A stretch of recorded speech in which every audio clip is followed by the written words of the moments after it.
My ex used me to pay for her house renovation, then left me for a rich guy. Now she's begging me to forgive her. I'm a 31-year-old guy, and I thought I had finally found my forever person. Her name was Lena, the kind of woman who could light up an entire room just by walking into it. She was ambitious, funny in that sharp, quick-witted way, and she made me feel like I mattered. We met at a mutual friend's birthday party, and by the end of that night, I already knew I was in trouble. She had this habit of touching your arm when she laughed, like you were the only person in the world she wanted to share that moment with. Within months, we were inseparable. We spent weekends road tripping to small towns, trying every coffee shop that served the best latte in the state. She'd lean her head on my shoulder during long drives, humming along to old songs I didn't even like, but started to love because of her. We talked about everything: kids, houses, careers, even what our dream retirement would look like. For the first time in my life, I felt like I wasn't just surviving. I was building something. When we decided to move in together, it felt like the natural next step. We opened a joint savings account, split bills, and even started planning for a house one day. She'd always joke, "I want to feel secure, like we're really building a future together." I thought it was just her being romantic, wanting stability. I didn't realize those words were the foundation of something far more calculated. Sometimes, late at night, I'd catch her scrolling through home listings and renovation videos. She'd whisper, "One day, babe, I just want a place that feels like ours." I'd smile, thinking it was sweet, that she was dreaming out loud. But looking back now, every word, every casual hint, was a piece of a puzzle I was too blinded by love to see. And that puzzle was about to become the biggest financial and emotional trap of my life. A few months later, Lena got the call that would change everything. Her late aunt had left her a small, old-fashioned house on the edge of town. Nothing fancy, but Lena's eyes lit up like she'd just won the lottery. I still remember her breathless excitement when she said, "Can you imagine what we could do with it, babe? It's a total fixer-upper, but it could be our dream home." Her enthusiasm was contagious. We spent that weekend walking through creaky floors and peeling wallpaper. Her hand looped through mine as she painted pictures of our future in each empty room. "This will be the nursery," she said, standing in a dusty corner that smelled of old wood and mildew. "And the kitchen. Oh, I can see us cooking here together." I laughed, teasing her that she was getting ahead of herself, but inside, it felt good, grounding even, to believe we were moving towards something real. When she mentioned renovating it, I didn't hesitate. She had some savings, from her aunt, but not enough to cover what she wanted. "It's just money," I told her. "We'll build it back together." I offered to help, even offered to handle most of the cost. It wasn't about control or obligation. I genuinely believed I was investing in us. Looking back, I can still hear my mom's voice when I told her about it. "Tread carefully, son. Love and money don't mix as cleanly as you think." I laughed it off. "Mom, Lena's not like that. She's different." But that night, Lena leaned against me on the couch, tracing circles on my arm. "You really believe in us, don't you?" "Of course I do," I said, without hesitation. She smiled, slow, satisfied, almost triumphant. "Good," she whispered, "because I think this house is going to change everything for us." I didn't know then how right she was. It would change everything, just not in the way I hoped. The renovation started with excitement that felt almost cinematic. We spent early mornings at hardware stores, arguing over paint swatches and tile designs like any normal couple. Lena threw herself into the project with laser focus. She had Pinterest boards, contractor meetings, and mood boards spread across the living room. At first, I loved seeing her so passionate. It felt like teamwork, like we were building our shared dream, brick by brick. But slowly, that dream started to feel like a one-way investment. Every time I'd suggest a budget-friendly option, she'd wrinkle her nose. "Babe, we can't cheap out on the floors," she'd say. "It's our forever home." Our forever home. Those words used to make me smile. But lately, the way she said them sounded more like hers. She'd brush off costs easily, saying things like, "You're doing so well at work. This isn't a big deal." And stupidly, I believed her. The expenses piled up. New plumbing, electrical rewiring, imported tiles she swore we needed. My savings account was shrinking faster than I could process. I took out a small personal loan, telling myself it was fine because love wasn't about keeping score. I kept thinking, this is what commitment looks like. Still, something about Lena started to shift. She'd stay late at the house even after the contractors left, claiming she needed to supervise. When I offered to help, She'd say, "No, you've worked enough. Let me handle this part." Then one night, I dropped by unannounced and saw her laughing with one of the contractors, a tall guy named Mark, in a way that didn't feel right. When I asked her about it later, she brushed it off with a smirk. "You're being jealous over nothing. It's business." Her words stung, but her tone cut deeper, cold, dismissive, practiced. That night, lying in bed next to her, I realized something was shifting beneath the surface. The woman I fell in love with, the one who used to hold my hand during thunderstorms, was turning into someone I barely recognized, and I had no idea this was only the beginning of my unraveling. It started with small things: skipped dinners, unanswered texts, a colder tone in her voice. At first, I thought Lena was just stressed. Renovations can drain anyone. But the excuses piled up like the unpaid invoices sitting on our counter. "I'm tired. I have a migraine. Can we talk later?" Later never came.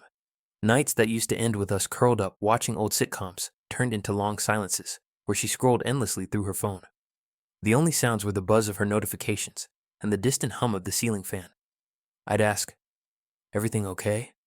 And she'd sigh, eyes still on her screen. "I'm just overwhelmed, babe. Don't make it about you." That line, "Don't make it about you," stuck like a splinter. I wasn't trying to. I just missed her. But every time I tried to reconnect, she slipped further away. Her affection became transactional. A quick kiss before heading out, a distracted smile that didn't reach her eyes. She started dressing differently too. More makeup, new clothes, perfume she'd never worn before. "It's just for networking," she explained when I asked about her sudden social calendar. Networking for what? I wasn't sure. She'd come home late smelling like expensive wine and someone else's cologne, saying, "I was with clients." I told myself not to spiral. She'd worked hard on the renovations, and maybe this was her way of blowing off steam. But the unease grew into something darker, a pit in my stomach every time she left. I'd lie awake staring at the ceiling, replaying every red flag I ignored. The joint account was draining, and so was she. One night, when I suggested taking a weekend trip to reconnect, she snapped, "You're suffocating me. Not everything has to revolve around you." Her words hit harder than I expected. I sat there in silence, realizing the woman sitting across from me wasn't the same one who once planned forever with me. She was already drifting toward a version of her life where I no longer fit. And deep down, I think she knew I wouldn't stop her. A few weeks after the renovations wrapped up, Lena invited me to dinner at the newly finished house. She said she wanted to celebrate how far we'd come. I remember walking in and feeling proud. Every polished tile, every light fixture, every detail I had paid for gleamed under soft yellow lighting. It looked like something out of a magazine, but something felt off. The table was set for two, candles flickering, and a faint scent of her new perfume filled the air. She smiled, that practiced, too perfect smile, and poured me a glass of wine. Halfway through dinner, she put her fork down and exhaled. "I need to tell you something," she said, her voice steady in a way that made my stomach turn. I tried to laugh it off. "That sounds serious." "It is," she replied. "I've been thinking. I don't think I see a future for us anymore." At first, I thought she was joking. I blinked at her, waiting for a laugh, a smirk, anything. But her expression didn't change. She said she felt trapped, that we'd grown apart, and that she needed to rediscover herself. I sat there numb, the room spinning as she listed vague reasons that made no sense. "What about us? The house? Everything we've built?" I asked, my voice cracking. "The house?" She tilted her head. "You mean my house?" That word, my, sliced deeper than anything else. When I brought up the money I'd invested, she sighed like she was explaining something to a child. "You helped because you love me. It was a gift. Don't make it ugly now." A gift? That's what she called the tens of thousands I'd poured into her dream. My throat burned as I tried to find words, but she was already standing, already done. "I think it's best if you leave tonight," she said softly, like she was doing me a favor. I walked out into the cold night, the sound of my footsteps echoing off the driveway I paid to repave. Behind me, the door shut with a quiet finality. That was the last time I saw her, at least as the woman I thought I knew. The weeks that followed were a blur of emptiness. I went from sharing a life with someone to staring at the bare walls of my one-bedroom apartment, surrounded by silence that seemed to hum with her absence. My phone stayed stubbornly quiet. No calls, no texts, not even a message to check if I was okay. Lena had moved on with surgical precision, cutting me out like I was just another expense she'd written off. Bills started rolling in. Credit cards, loan payments, renovation costs I'd forgotten about. My savings were gone, and the house, her house, stood gleaming in the background of her new Instagram posts. She was smiling in every photo, holding wine glasses with friends, captioning them things like new beginnings and home sweet home. I used to like those phrases. Now they made me sick. My friends tried to drag me out, but I couldn't do it. I felt like I'd been hollowed out, like every part of me that once believed in love had been stripped bare. My mother's voice echoed in my head. Love and money don't mix. She'd been right, and the shame of that realization stung worse than heartbreak. One night, unable to sleep, I made the mistake of scrolling through Lena's social media again. That's when I saw it. A photo of her with a man I didn't recognize. Older, well-dressed, holding her close. The caption read, "Finally found the one who understands my worth." I remember staring at that screen until my vision blurred. She hadn't just moved on. She'd upgraded. All that talk about needing security suddenly made sense.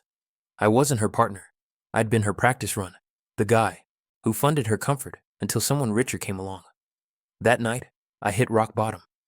I turned off my phone, shut the blinds, and sat in the dark for hours, wondering how I'd been so blind.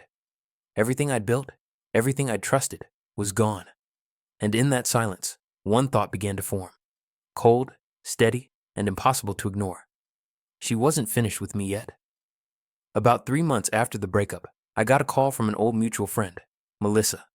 We hadn't spoken in a while, but her tone was cautious, almost hesitant. "Hey, I don't know if I should tell you this," she said, "but you deserve to know." My stomach tightened. Those words never lead to anything good. She told me Lena hadn't just left me for that older guy. She'd been seeing him while we were still together. Apparently, the man, Victor, wasn't just some boyfriend. He was an investor, a wealthy developer who'd been helping her expand her design business. Only there was no business. The renovation she'd convinced me to pay for?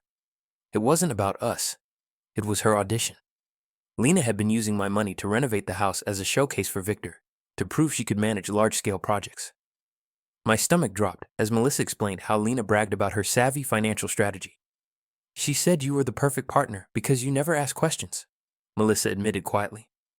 I felt the air leave my chest. Every sweet word, every compliment, every "we're building our future" moment. It was all part of her act. She hadn't fallen out of love. She'd finished the job. For days, I replayed every conversation, every red flag I'd brushed aside. Her insistence on luxury materials, her obsession with perfection, the sudden withdrawal when the project was nearly done. It all made sense now. I wasn't her boyfriend. I was her funding source. I wanted to scream, to smash something, but all I could do was sit in silence as the weight of her betrayal crushed me. Then Melissa added one final detail that turned my anger into something darker. "Victor doesn't know she used your money for that house," she said. "She told him she financed everything herself. That's why he invested in her new projects." It hit me like lightning. She had built her entire new life on a lie. My money, my effort, my trust, all twisted into her personal success story. And for the first time since she left, I stopped feeling broken. I started feeling something else entirely. Focused. After that call, something inside me shifted. The heartbreak didn't vanish. It hardened into resolve. I stopped checking her social media, stopped replaying old texts, and instead turned all that anger into fuel. I'd always been good with property analysis, budgets, value forecasting, market trends. So, I started freelancing again, helping small homeowners manage renovations the right way. The irony wasn't lost on me. I'd been destroyed by a renovation scam, and now I was using that pain to rebuild others' dreams. At first, it was slow. A few clients here and there, but word spread, especially when I started a blog called Blueprints for Betrayal, where I anonymously wrote about financial red flags in relationships and real estate. The post went viral. People resonated with the honesty, the vulnerability, the lessons learned the hard way. It was therapy disguised as work. Meanwhile, Lena's life, the one she traded me for, started showing cracks. Mutual acquaintances whispered about her investor boyfriend turning controlling. Someone said he'd frozen her accounts after discovering inconsistencies in her project reports. Another mentioned she was desperate to find new clients, but no one wanted to work with her. I didn't gloat. Not yet. I just watched, silently, as karma began tightening its grip. I poured every ounce of my focus into my career. Within a year, I was consulting full-time, earning more than I ever had while working for someone else. For the first time, I felt like I had control again. One evening, while closing a deal with a real estate group, a familiar address popped up on the documents. Lena's renovated house. It was listed for sale. My chest tightened as I scrolled through the listing photos. The tiles, the lighting, the kitchen island I'd chosen. Everything I'd built was now up for grabs. But instead of anger, I felt something new. Clarity. She was spiraling, trying to stay afloat, while I was finally rising. It happened on a random Tuesday afternoon. I was sitting in my office, drafting a client proposal, when my phone buzzed with a message from Melissa. It was a link to a local business blog with the headline, "Designer accused of fraud and misappropriation. Investor withdraws funding." My heart pounded as I clicked it. There she was, Lena's photo, front and center. The article detailed how her renovation startup had collapsed after her former investor, Victor, discovered falsified invoices and missing funds. Apparently, she'd been billing him for materials she never purchased, the same ones I had paid for months earlier. The report said he'd filed a lawsuit, and several contractors had also come forward claiming she'd underpaid them. My chest felt tight, but not with pain, with justice. She wasn't the untouchable mastermind anymore. The woman who used charm as currency had finally overdrawn her account with karma. Out of curiosity, I checked her Instagram. Gone. Every trace of her glossy life deleted. Her once bustling renovation page now had a single post, a quote that read, "Sometimes you have to lose everything to find yourself." Comments were brutal, people calling her a scammer, a liar, a thief. I should have felt sorry for her, but all I could think was, you finally found what you were looking for. Security. Just not the kind you wanted. A week later, I drove past her old house on my way to meet a client. It sat empty, a for sale sign swaying in the wind. The same windows that once glowed with our dreams now reflected nothing but silence. I parked across the street and stared for a long minute. It didn't hurt anymore. It just felt finished. I started my car and drove off, leaving that chapter exactly where it belonged, behind me. But fate wasn't done yet. 2 days later, as I sat in a cafe finishing an email, my phone lit up with a notification. A text. From her. "Lena, can we talk? Please?" My hand froze midair. I hadn't seen her name on my screen in over a year. And just like that, the past, the pain, the betrayal, the memories, came rushing back all at once. When I saw her name flash across my phone, my first instinct was to ignore it. But curiosity, that dangerous, familiar curiosity, got the better of me. I opened the message. "Can we talk? Please? I know I don't deserve it, but I need to explain." My pulse quickened. For a full minute, I just stared at the screen, torn between anger and morbid intrigue. After everything she'd done, what could she possibly have to say? I typed out half a dozen replies before deleting them all. Finally, I sent one word. "Why?" Her response came quickly.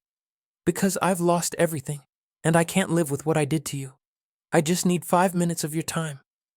It felt manipulative, like the start of another performance. But there was something hollow in her tone, something I hadn't heard before. Against my better judgment, I agreed to meet her. Maybe part of me needed to see the fall with my own eyes, to prove that karma really did collect its debts. We met at a small cafe downtown. I got there early, sitting by the window, watching rain streak down the glass. When she walked in, I almost didn't recognize her. Gone was the confident, glamorous woman I'd known. Her hair was dull, her makeup smudged, her eyes rimmed with exhaustion. She looked human. She froze when she saw me, then gave a small, uncertain smile. "Hey," she whispered. Her voice trembled. I didn't say anything. I just nodded toward the seat across from me. The silence between us was heavy. Finally, she said, "You probably hate me, and you should, but I need to tell you what really happened." She began to speak, her hands shaking as she wrapped them around her coffee cup. Her words spilled out, about the lies, the pressure, the way everything spiraled out of control. But then she said something that made my stomach turn cold. "You were the only person who ever believed in me," she whispered. "And I ruined that. I just need you to forgive me." I looked at her, this broken version of the woman who once destroyed me, and realized forgiveness might not mean what she thought it did. For a long moment, I said nothing. The cafe noise faded around us, just the quiet hum of the espresso machine, and the faint tap of rain on the window. Lena sat across from me, clutching her cup like it was keeping her alive. Her eyes were red, and I could see the faint tremor in her lower lip. She wasn't the composed, calculating woman I remembered. She looked small now, almost fragile. "I don't hate you," I said finally, my voice calm. "But I can't pretend I understand you either." She nodded slowly, eyes glistening. "I know. I destroyed something real. I thought money and status would make me feel safe, but all it did was hollow me out." I leaned back in my chair, studying her face. "You didn't just destroy something real, Lena. You destroyed someone real. I trusted you. I built my life around you, and you used me like a business loan." Her breath caught. Tears spilled over, and she whispered, "You have every right to hate me. I was selfish. I thought I could control everything. But when Victor left and my company fell apart, I realized I had nothing. No love, no integrity, nothing that mattered." For the first time, she sounded honest. Not defensive, not manipulative, just broken. A part of me wanted to feel sympathy, but another part remembered the sleepless nights, the empty bank account, the humiliation. "You can't just say sorry and undo it," I said softly. "Forgiveness isn't about you fixing your guilt. It's about me letting go of mine." She looked up, confused. "Your guilt?" "For ever thinking I wasn't enough unless I gave everything. For believing love meant sacrifice without boundaries." The weight of those words settled between us. She wiped her eyes, whispering, "So, is that it? Is this goodbye?" I nodded. "Yeah, but not out of anger, out of peace." She sat there silently, staring at her reflection in the coffee cup. For once, she didn't argue, didn't plead, just nodded, as if accepting a verdict she knew was long overdue. When I stood to leave, she whispered, "You were the best thing that ever happened to me." I didn't look back, because for the first time, I finally believed that too. It's been over a year since that cafe meeting, and I still remember the way the door swung shut behind me, how it sounded like the final click of a lock on a chapter that had long overstayed its welcome. I never saw Lena again after that day. There were a few half-hearted texts a month later, things like, "I hope you're doing well," and "You really did change my life." I never replied. I didn't need to. Life moved forward, slowly at first, then all at once. My property consultancy took off after a few of my blog posts went viral. I started getting invitations to speak at real estate seminars about financial independence and emotional resilience. It wasn't just about business anymore. It was about reclaiming dignity. Each success felt like reclaiming a piece of myself that Lena had tried to strip away. A few months ago, I bought my own house. Small, modest, but mine. No manipulation, no shared accounts, no hidden motives. Just walls that carried my laughter, not my regret. When I held the keys in my hand, I felt something I hadn't in years: peace. Sometimes I still think about her, not out of longing, but as a reminder. Love without respect is a slow death. Trust without boundaries is an open wound. I learned that the hard way, but I learned. One evening, I received an email from a real estate journal asking for an interview. The headline they proposed read, "From Betrayal to Blueprint, the man who rebuilt his life after losing everything." I laughed when I saw it, because that's exactly what I'd done. Rebuilt, not to prove her wrong, but to prove myself right. As I stood on my new porch that night, watching the sun dip behind the trees, I whispered to myself, sometimes the best revenge isn't anger, it's peace. The wind rustled the leaves, soft and approving, as if the universe itself agreed. And for the first time in years, I didn't feel haunted. I felt free.